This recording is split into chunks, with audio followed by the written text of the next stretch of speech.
అనారోగ్యం, ఉద్యోగం, వ్యాపారం అప్పులతో బాధపడుతున్నారా? వెంటనే జేకేఆర్ గురువు గారికి కాల్ చేసి ఈ వెబినార్ లో జాయిన్ అవ్వండి. గురుగారు, మామూలుగా అంటే మనుషుల కళ్యాణాలకి చాలా అంగరంగ వైభవంగా మనం చేస్తూ ఉంటాము. ఇంకా దేవీ దేవతల కళ్యాణం అంటే దాని గురించి చెప్పాల్సిన అవసరం లేదు. ఎన్నో కళ్యాణాలు మనకు జరుగుతూ ఉంటాయి. కానీ మానవ మాతృడిగా పుట్టి ఇంకా ఇప్పటికీ మనం ఆ కళ్యాణాన్ని ఎంతో అంగరంగ వైభవంగా చేస్తున్నామంటే సీతారాముల వాళ్ళ కళ్యాణం కదా అండి. సో అసలు అంటే ఆ దేవీ దేవతలకి కళ్యాణం చేసేంత మనకు ఉంటుందంటారా? మనం అంత పెద్దవాళ్ళకి మనము చేసేది అది కరెక్టేనంటారా అసలు? మంచి ప్రశ్న. ఇది ఎవరికి వాళ్ళు ప్రశ్నించుకోవాల్సినటువంటి ప్రశ్న. అంటే నేను కూడా చేస్తూ ఉంటాను, సూర్య కళ్యాణాలు చేస్తూ ఉంటాను. నేను సూర్యోపాసకుని కదా, సన్ స్పిరిచువల్ సొసైటీ వ్యవస్థాపకుడిగా సూర్య కళ్యాణాలు ఎక్కువ నిర్వర్తిస్తూ ఉంటాను. అంతకుముందు నాకు తెలిసింది శివ కళ్యాణం. మనకి తూర్పుగోదావరి జిల్లా అమలాపురం దగ్గర మనకి బొరముళ్ళ అనే ఒక గ్రామంలో పార్వతీ పరమేశ్వరులకు నిత్య కళ్యాణం చేస్తూ ఉంటాం. నిత్య కళ్యాణం ప్రతిరోజు శివపార్వతుల కళ్యాణం జరుగుతూ ఉంటుంది సాయంత్రం మాటలు. అంటే ఇవి కళ్యాణాలు. అంటే అసలు ముందు కళ్యాణము అంటే ఏంటి? మీకు కళ్యాణం అంటే మనం సీతారాముల కళ్యాణాన్ని పక్కన పెడితే ఏదో వాళ్ళకి అంటే మన కళ్యాణాన్ని పెళ్లి అదొక పర్యాయ పదంగా మనం మార్చుకున్నాం. వాళ్ళ పెళ్లి వీళ్ళ పెళ్లి, మనం నాగ చైతన్య పెళ్లి, సమంత పెళ్లి, ఇలా మాట్లాడుకున్నాం. పెళ్లి అంటే కళ్యాణం, వాళ్ళ కళ్యాణం, కళ్యాణానికి ఆహ్వానం అని రాస్తారు. అంటే కళ్యాణం అంటే ఏంటి? శివ అంటే కళ్యాణకారకుడు, అంటే శుభములు చేకూర్చు, అంటే ఇది ఒక శుభ కార్యము, అందరూ ఆచరింపదగినటువంటి మంచి కార్యం. అంటే ఒక ఇద్దరు మూర్తులని ఆవాహన చేసి కూర్చోపెట్టి అక్కడ వేద మంత్రాలతో, అంటే మనకి జరుగుతున్నట్టుగా పెళ్లి మంత్రాలు చదివి, పెళ్లిలో చదివేటువంటి కొన్ని వేదోక్తమైనటువంటి మంత్రాలు చదవడం ద్వారా రెండు తనువులని, రెండు శరీరాలని ఏకం చేసేటువంటి క్రతువు తంతు కాదు కళ్యాణం. కాదు అంటే మనం చేసుకునే పెళ్లి రెండు శరీరాలని యాక్సెప్ట్ చేయడం కోసం. ఇప్పుడు దాన్ని మనం అంటే వేదోక్తంగా దానికి గౌరీ పూజ అని, కలశ పూజ అని ఇవన్నీ చేస్తాం. తాలిబొట్టు తలంబ్రాలతో ఒక రెండు శరీరాలని ఏకం చేస్తాం. ఇక్కడ అవి శరీరాలకు అతీతం. భగవత్మూర్తులు అవి శరీరాలు కాదు, మూర్తులు, మన ఎదురుగుండా ఉన్నటువంటి దైవశక్తులు. వాటికి కళ్యాణం గురించి మనం మాట్లాడుకుంటే అది అసలు మాట్లాడడానికి మనకు అర్హత కూడా ఉండదు. మనం చేసుకునే కళ్యాణాలు వేరు. ఇక్కడ కళ్యాణం అంటే అర్థం ఏంటంటే శివతత్వము. శ్రీరామచంద్రమూర్తి విపరీతమైనటువంటి శివభక్తుడైన, మనకి ఆయన శివాలయాలు ఎన్నో ప్రతిష్ఠ చేసిన శివాలయాల గురించి మాట్లాడతారు. అందులో కూడా చిన్న దౌర్భాగ్యం ఏంటి అంటే బ్రహ్మహత్యాపాతకం చుట్టుకోవడంతో ఆయన శివాలయాలు ప్రతిష్ఠించారు అని చెప్తూ ఉంటుంది. కానీ అది ఒరిజినల్గా కాదు. ఆయన తన ప్రీతి కోసం సంచారం చేస్తున్న సమయంలో ఆయన దేవాలయాలు నిర్మించుకుంటూ వెళ్ళిపోయారు. ఆయనకి శివుడి మీద ఉన్నటువంటి భక్తితో. అది సహజంగా ప్రతినిత్యము కూడా. అంటే అప్పట్లో అంటే రాముల వారు రావణాసుడు గురించి మనం విన్నప్పుడు రావణాసుడు చాలా విపరీతమైనటువంటి శివభక్తుడు అని కూడా విన్నాం. అంటే అప్పటికే శివాలయాలు ఉన్నాయి, ఈయనేమి సొంతంగా చేసింది కాదు. అప్పటికే ఆయన ధర్మనిష్టాపరుడు శ్రీరామచంద్రమూర్తి.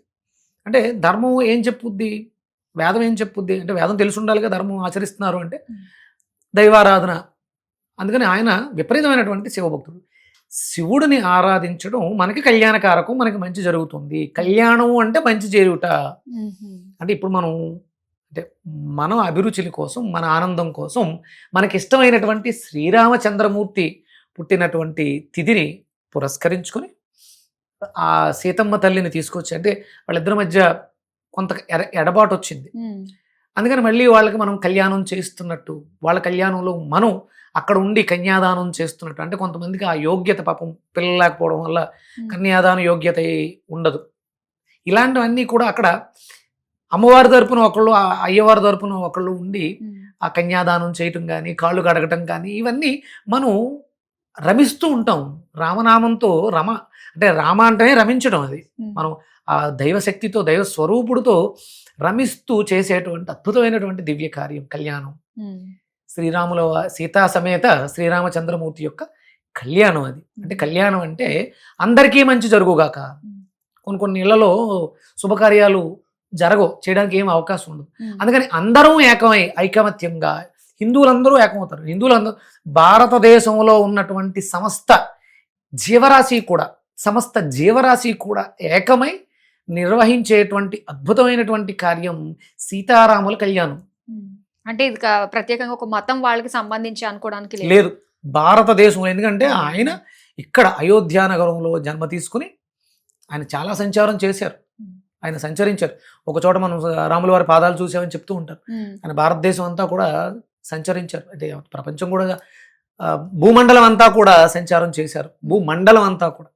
అందుకని ఆ యొక్క వ్యక్తి ఇది ధర్మము ఆచరణని రాసులుగా పోసుకుని రూపుదాల్చినటువంటి శ్రీరామచంద్రమూర్తి అని స్మరించుకోవడం కోసం అందరం ఏకమయ్యి చేసేటువంటి సుమనోహరమైనటువంటి ప్రకృతి పరవశించేటువంటి అద్భుతమైనటువంటి దైవ కార్యం సీతారాముల కళ్యాణం.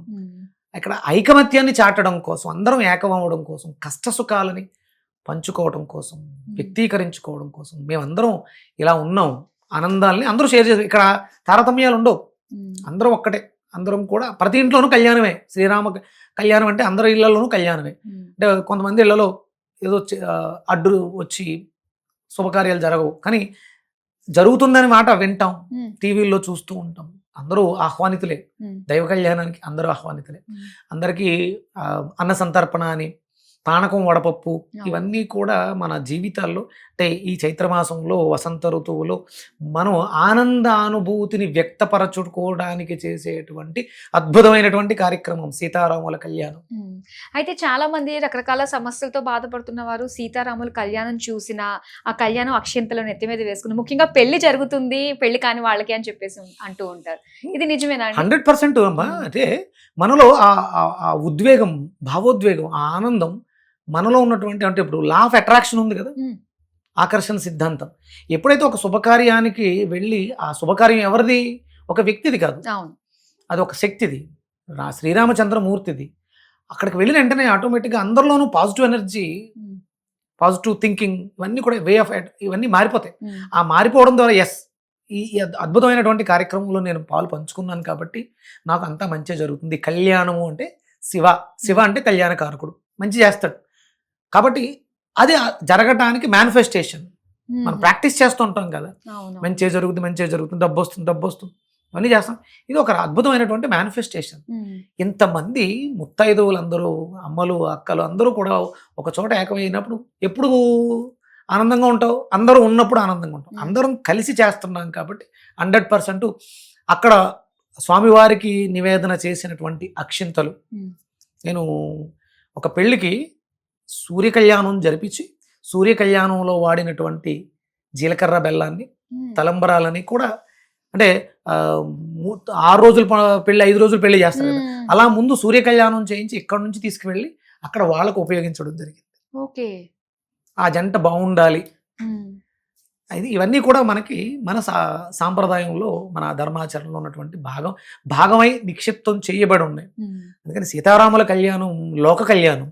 లోకం అంతా కూడా, అందరూ, యావత్ ప్రపంచము, సమస్త జీవకోటి కూడా ఆనందింపజగినటువంటి సుమనోహర సమయం. మీరు అన్నట్టుగానే ఈ సీతారాముల కళ్యాణం ప్రతి ఒక్కరు కూడా శ్రీరామనామం జపంతో రమిస్తూ ఆయన కళ్యాణాన్ని వీక్షించి సమస్యలన్నీ కూడా పోగొట్టుకోవాలని మీ మాటల్లో మేము తెలుసుకున్నాం. ఇంత చక్కగా మాకు విశ్లేషించినందుకు ధన్యవాదాలు. మరొకసారి ఆ మంత్రాన్ని అందామా? శ్రీరామ రామ రామేతి రమే రామే మనోరమే సహస్రనామ తత్తుల్యం శ్రీరామనామం వరాననే.